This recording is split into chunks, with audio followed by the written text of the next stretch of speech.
존 뉴턴이라는 사람이 이렇게 말했습니다. 천국에 가면 아마 세 가지 일로 놀라게 될 것이다. 첫째는 전혀 생각지 않은 사람이 천국에 와 있다는 겁니다. 상상이 되는 사람이 있습니까? 두 번째는 올 것이라고 확신했던 사람이 안 왔다는 겁니다. 상상이 되십니까? 셋째는 자기 자신이 천국에 와 있다는 사실에 엄청 놀란다는 사실입니다. 여러분은 천국에 들어갈 것을 믿습니까? 네. 이쪽이요. 여러분은 천국에 들어갈 것을 믿습니까? 네. 목소리가 작으신 분, 오늘 아침 식사를 안 하고 온 줄 믿습니다. 네. 자, 혹시라도 지금 여기 이 자리에서 대답은 하지만 그냥 예의상 하셨고 천국에 들어갈 자신이 없다, 불확실하다라는 생각을 갖고 계시는 분들은 오늘 말씀에 집중을 해 주십시오. 여러분에게 소망이 있는 줄 믿습니다. 예. 자, 그저께 우리 전현숙 집사님 모친 문상을 다녀왔습니다. 장례식장에 가면 항상 느끼는 건데요. 믿는 성도들 장례식을 하고 돌아오게 되면 마음 안에 좀 그 슬픔도 있지만 마음 한편에 굉장히 흐뭇한 마음이 있습니다. 왜냐하면은 이분들이 이 생에서 어떻게 살았든지 관계없이 마지막에 믿음 하나 가지고 천국에 들어가서 영원토록 영원한 생명을 누리고 살게 됐다는 거. 이 사실 하나가 그 문상하는 사람들에게 주는 그 위로와 기쁨과 확신이 굉장히 크다는 것입니다.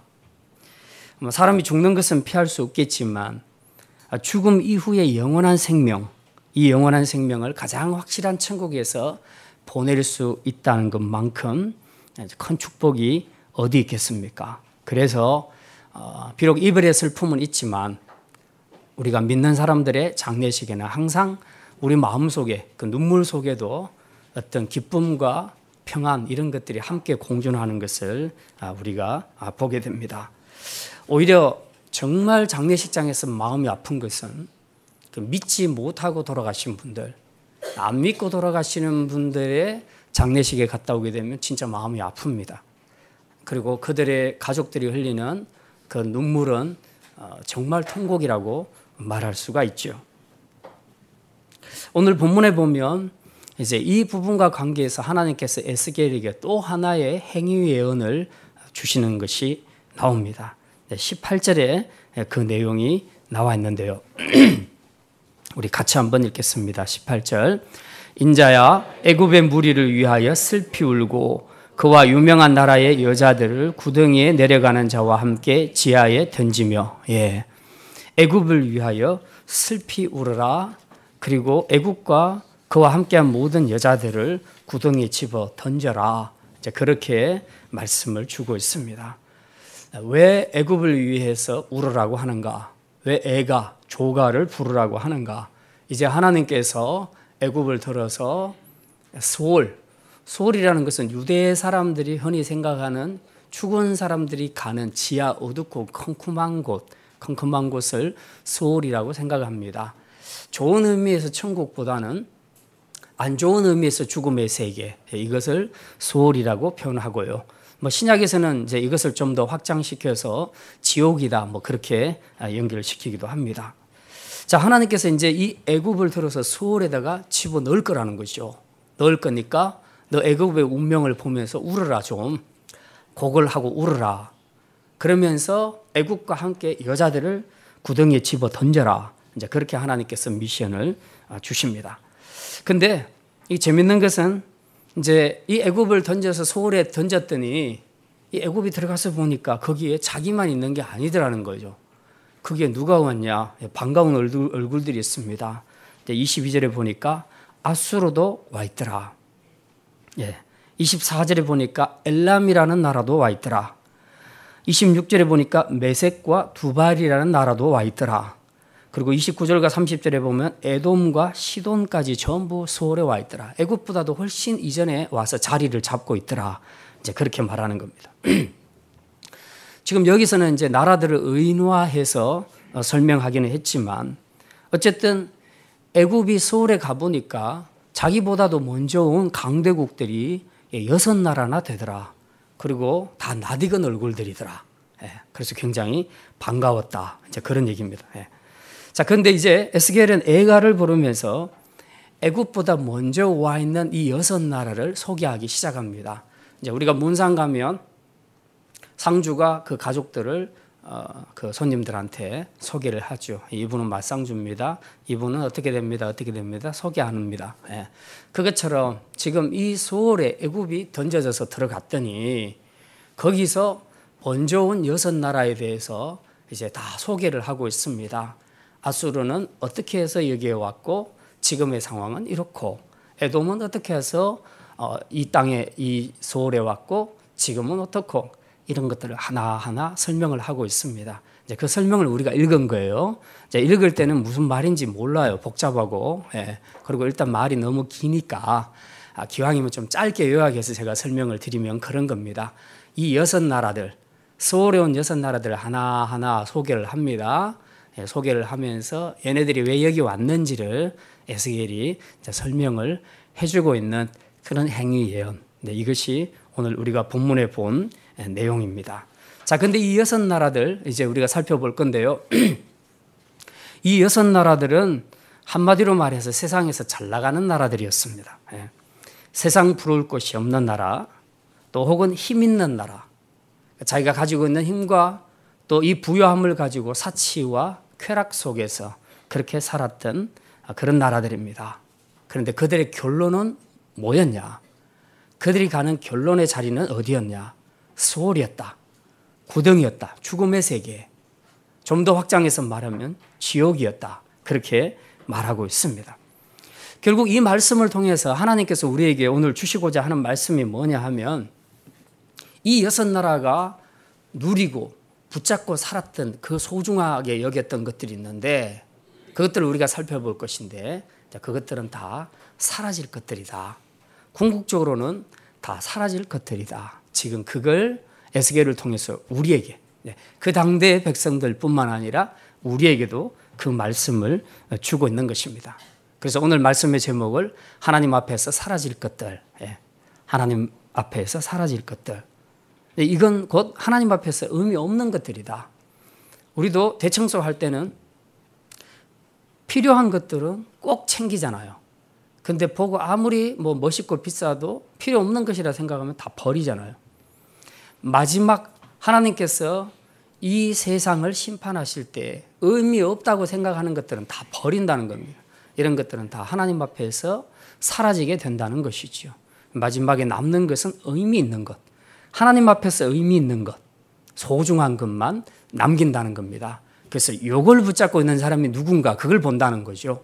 그래서 그거 붙잡은 사람은 천국으로 들어가게 될 것이고, 그리고 세상적으로는 굉장히 화려하고 멋있지만 하나님 앞에서는 아무 의미 없는 것들, 마지막 날 사라지게 될 것들을 붙잡고 살았던 사람들은 그것과 함께 스올로, 지옥으로 가게 될 것이다.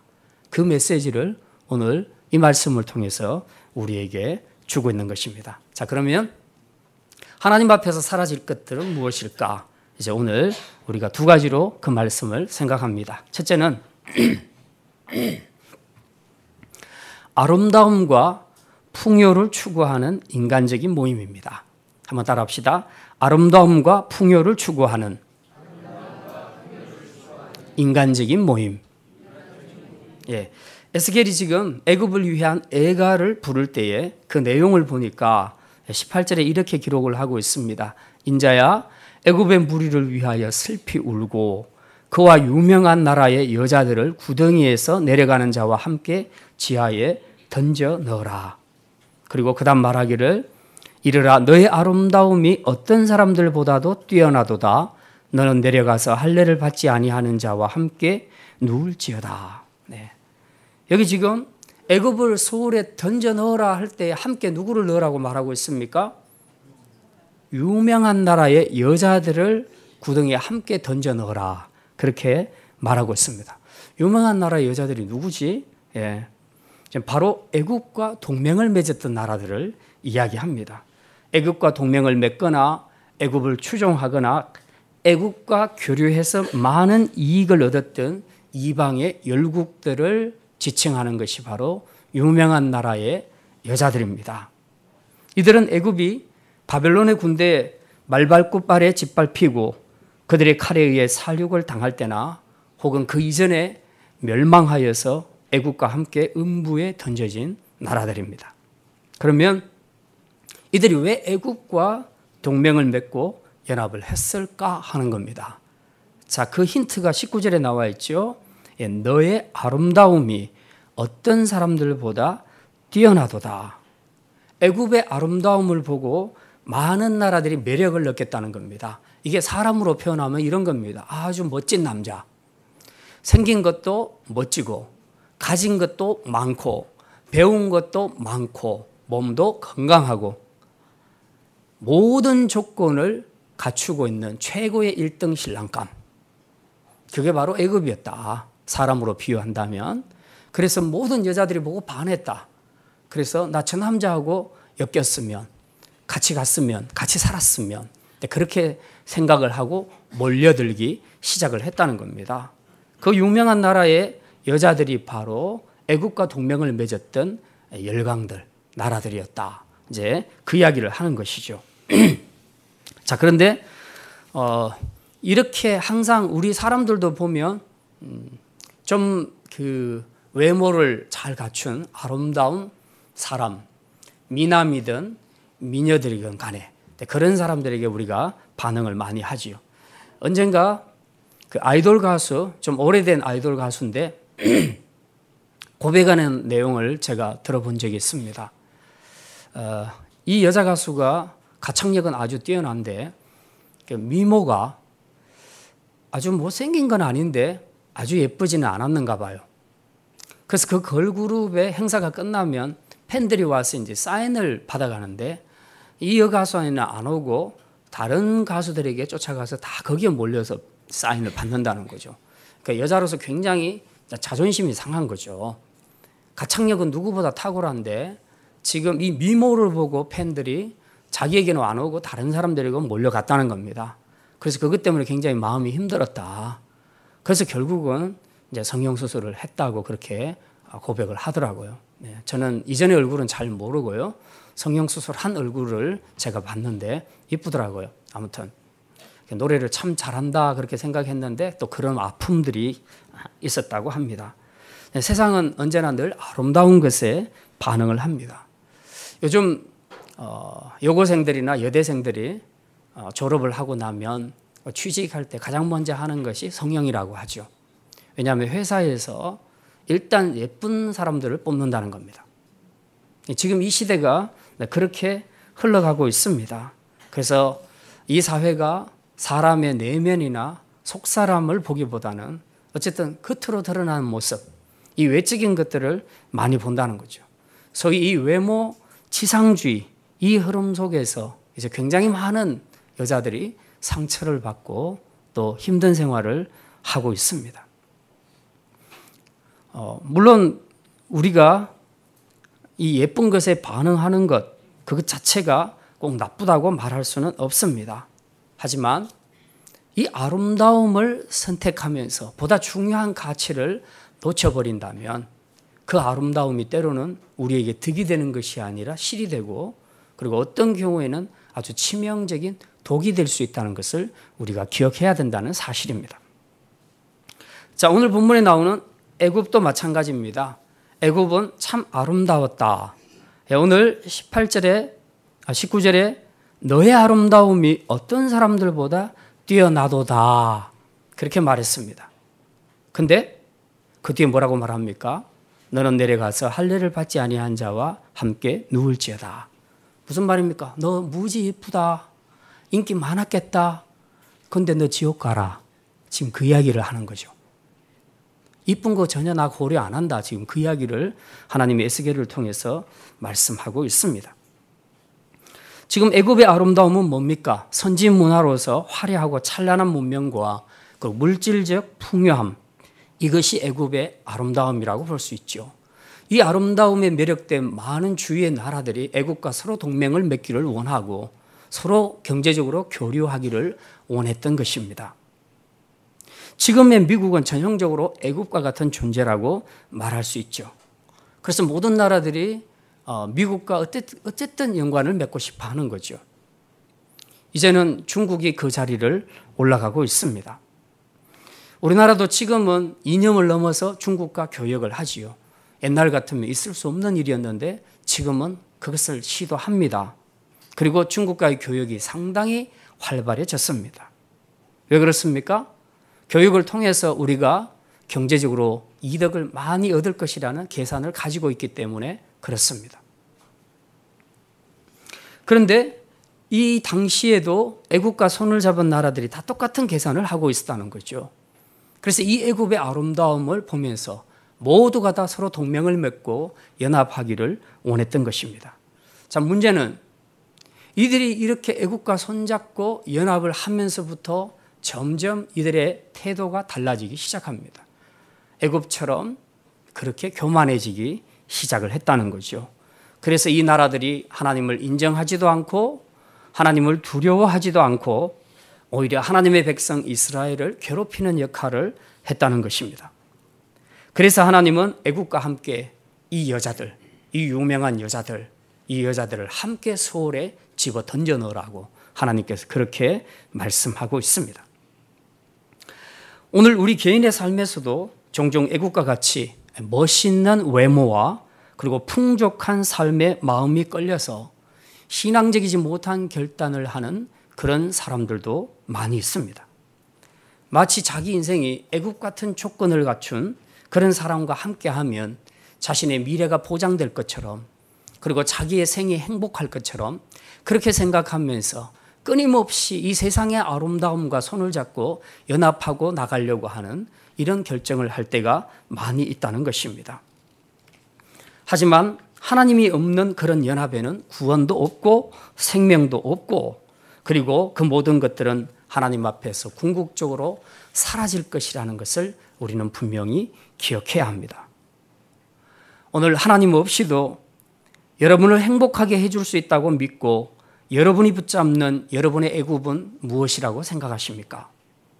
삶의 풍성함을 위해서 오늘도 열심히 달려가고 있고 외적인 아름다움과 풍족한 삶을 위해 내 모든 것을 투자하고 열심히 살아가고 있는 우리의 마음과 시간과 또 모든 것을 아낌없이 다 투자하며 하나님을 버리면서까지라도 그 세상의 아름다움과 연합하고 싶어하는 오늘 우리의 죄악은 어떤 것인지 우리가 이 말씀 앞에서 돌아보아야 할 것입니다. 우리 학생들이 공부를 할 때도 또 직장을 선택하고 직장 생활을 하고 사회 생활을 할 때도 마찬가지입니다.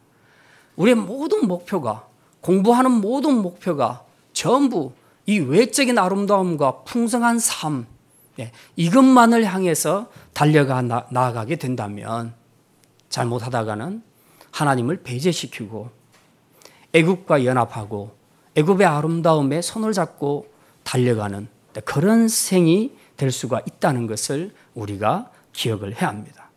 결국 이 시대의 우상은 무엇인가? 바로 안목의 정욕과 이생의 자랑입니다. 다시 한마디로 말하면 바알주의라는 거죠. 풍성한 삶, 아름다운 삶, 바로 이것이 이 시대의 우상이라는 것입니다. 그러나 우리는 분명히 기억해야 합니다. 하나님 없는 아름다움과 풍성함을 위해 세상과 연합하는 것의 결국은 멸망이라는 것을 우리는 기억해야 합니다. 오늘 21절에 보면 이렇게 기록을 하고 있습니다. 21절 말씀 우리 같이 읽겠습니다. 용사 가운데에 강한 자가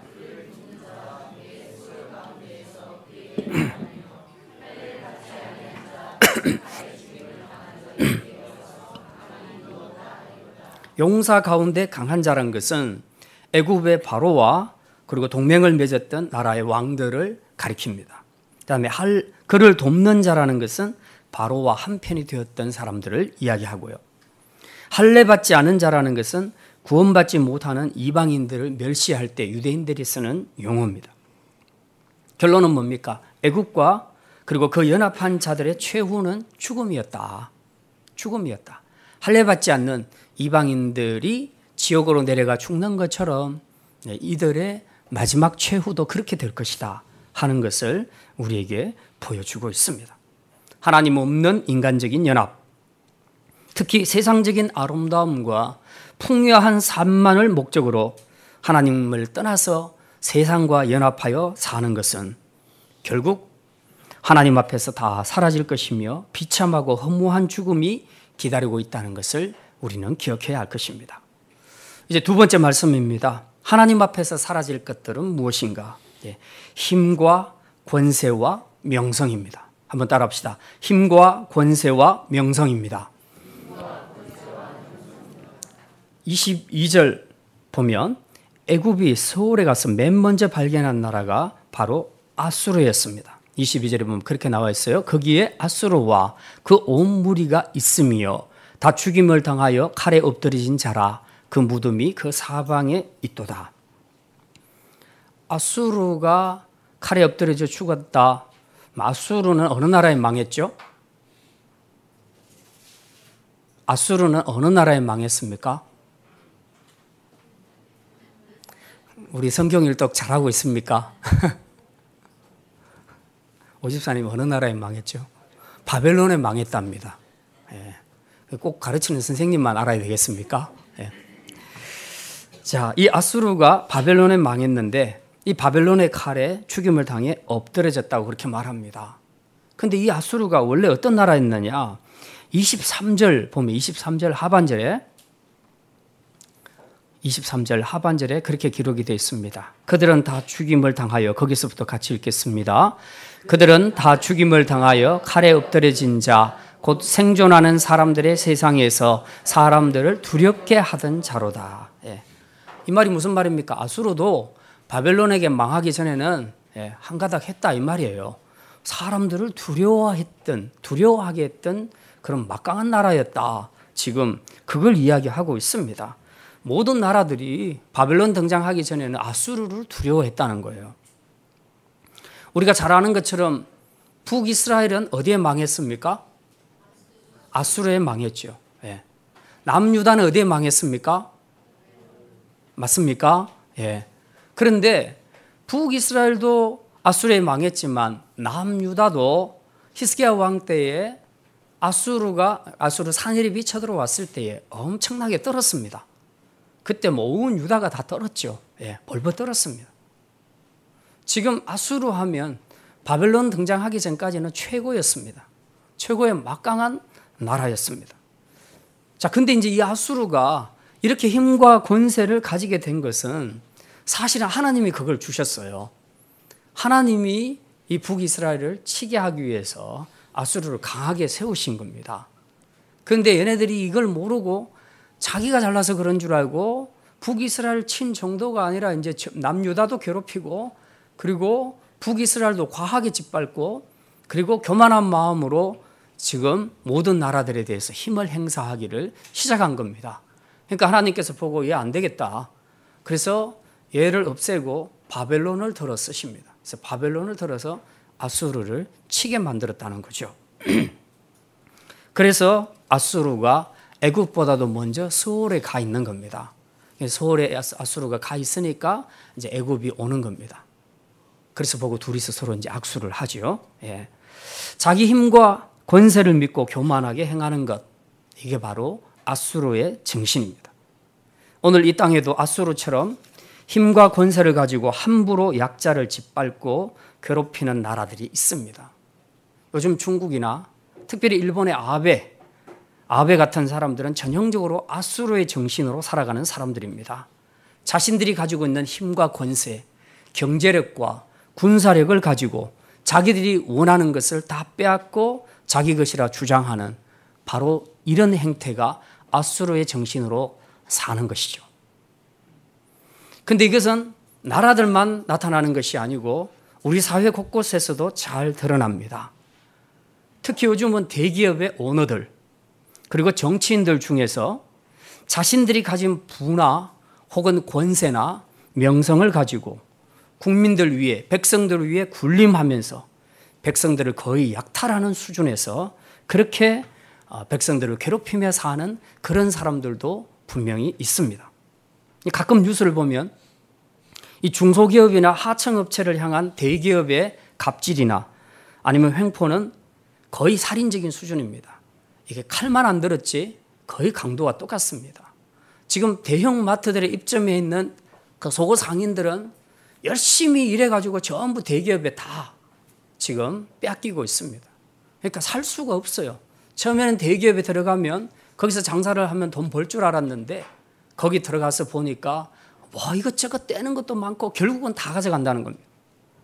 소비자들에게 계속해서 할인 행사를 해서 소비자들에게 혜택이 돌아가게 해놓고는 그 돌아가는 혜택의 모든 마진들을 이렇게 중간 지금 여기 입점한 상인들에게서 다 빼서 소비자들에게 주고 자기들은 생색을 내고 그리고 손해 한 푼도 보지 않고 결국 죽어나는 것은 입점한 사람들이죠. 이런 일들은 허다하게 많습니다.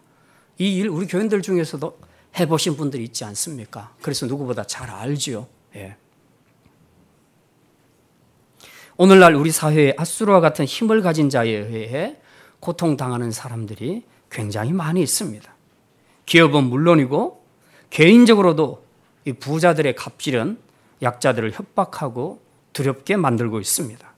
결국은 자신이 가진 돈과 권력의 힘을 이용해서 다른 사람들을 두렵게 만들고 무릎을 꿇게 만드는 것, 이 횡포가 바로 앗수르의 정신인 것입니다. 이런 현상들은 어른들 사회에만 나타나는 것이 아닙니다. 아이들 세계에서도 나타납니다. 학교에 가면 힘 있는 아이들이 교실을 평정하고 약한 아이들을 괴롭히고 왕따시키고 자기 마음대로 횡포를 저지릅니다. 결국 앗수르의 정신은 자신이 가진 힘으로 상대를 두렵게 만들고 굴복시킨다는 것, 이것이 바로 앗수르의 정신입니다. 오늘 본문에는 앗수르 외에도 이렇게 사는 나라가 무려 5나라가 더 있다고 에스겔은 소개하고 있습니다. 맨 먼저 24절에 보면 엘람이라는 나라가 나옵니다. 엘람 같이 한번 읽겠습니다. 24절입니다. 거기에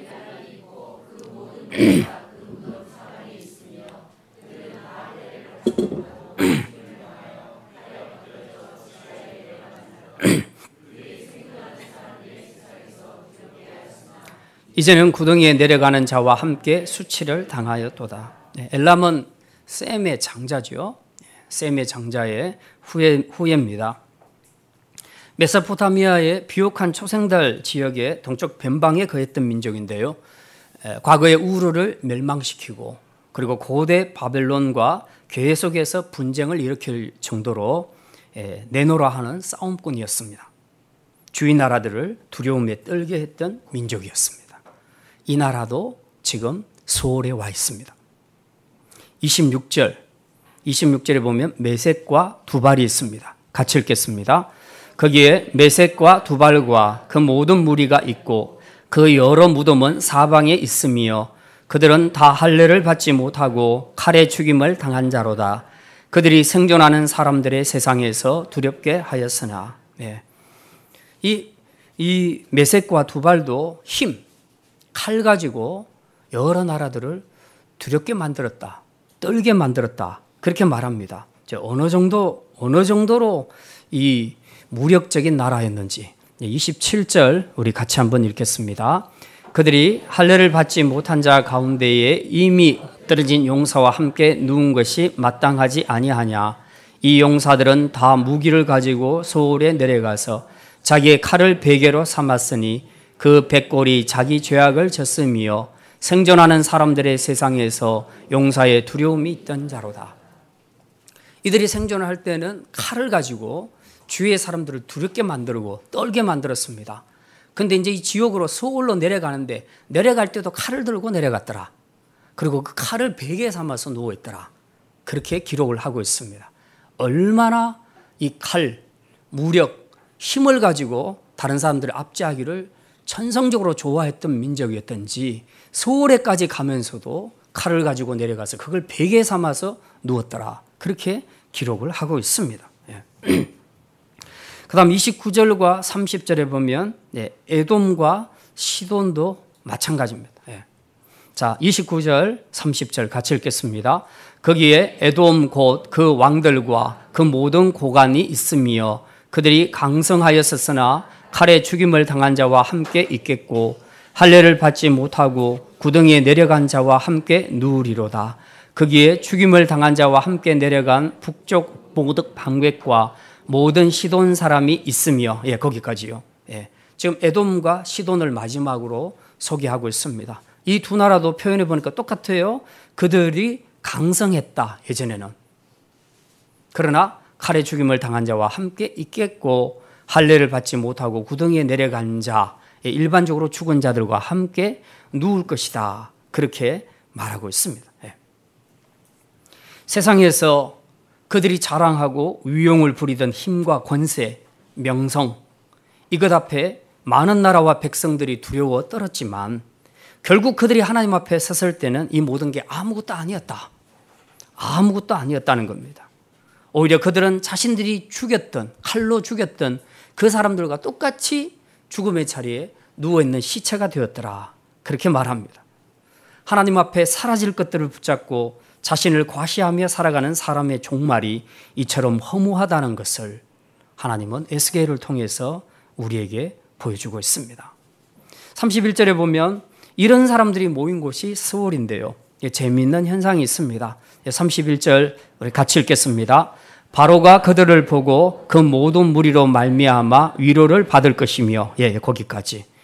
바로가 이 여섯 나라를 보고 위로를 받았다고 그렇게 말합니다. 무슨 말입니까? 자기 혼자 지옥에 온 줄 알았는데 보니까 동지들이 많이 있다는 거죠. 너무 반갑죠. 우리가 학교에서 어릴 때 보면 잘못해서 선생님한테 벌을 받을 때 자기 혼자 받는 것보다는 여러 친구들이 많이 받으면 더 힘이 나지 않습니까? 더 반갑고, 그지요? 게다가 어떤 친구가 자기보다 더 많이 맞으면 더 큰 위로가 되지 않습니까? 그죠? 내가 그래도 좀 더 낫다. 지금 애굽이 지옥에 가서, 서울에 가서 이렇게 위로를 받고 있다는 겁니다. 이게 참 말도 못할 코미디인데요.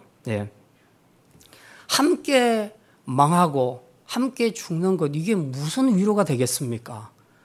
그런데 이 애굽은 거기서 위로를 얻는다는 거죠. 정말 한심한 일입니다. 이게 진정한 위로가 될 수 있겠느냐? 여러분이 지옥에 갔는데 여러분 주위에 아는 사람들이 많이 오면 기쁘겠습니까? 그게 여러분에게 위로가 되겠습니까? 아니잖아요. 함께 망하고 함께 죽는 것은 위로가 되는 것이 아니에요. 안 죽어야 되고 안 망해야 되는 것이죠. 힘과 권세, 명성, 이 모든 것은 하나님 앞에 아무런 의미도 없고 다 사라질 것들입니다. 그러니 아직도 우리가 이거 붙잡고 이걸 목표로 살아가고자 하는 마음이 있다면 우리가 다 내려놓으셔야 된다는 겁니다. 왜? 이거 붙잡고 살았던 모든 나라, 모든 백성들이 결국은 다 소홀로 가버렸다.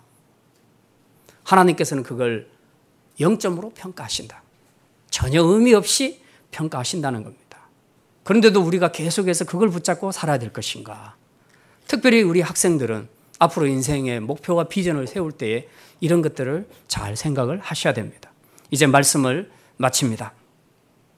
애굽과 여섯 강대국이 소홀해 온 것은 하나님 앞에서 사라질 것들, 곧 애굽의 아름다움과 풍요함, 그리고 세상을 두렵게 하고 마음대로 주무를 힘과 권세와 명성을 붙잡고 살았기 때문에 소홀해 온 것입니다.